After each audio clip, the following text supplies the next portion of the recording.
Welcome to Let Me Fix This. Enjoy the video. You start by eliminating the obvious culprits, water and crumbs. Drain the oil into a clean container, then skim and discard solids. This removes nucleation sites for bubbles. Once done, dry the pan and lid thoroughly with a towel and a short blast of heat. Moisture trapped in crevices causes foaming. Make sure to measure the oil volume and note its smoke point and how long it's been used, because degraded oil foams more, and you'll need that data to choose the next actions. You now stabilize the oil's chemistry so it behaves. Filter the oil through a fine sieve or a coffee filter to remove microscopic particles that promote foaming.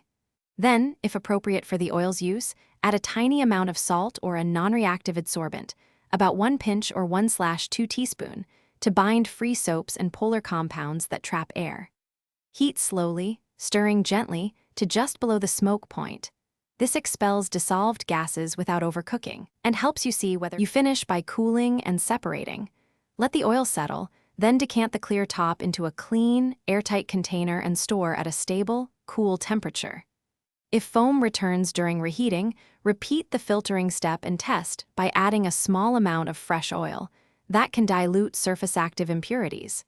If foaming persists despite these steps, dispose of the oil. Continued foaming signals chemical breakdown or contamination that causes off flavors and unsafe frying performance, so replace it. Thanks for watching. If you found this helpful, don't forget to like and subscribe.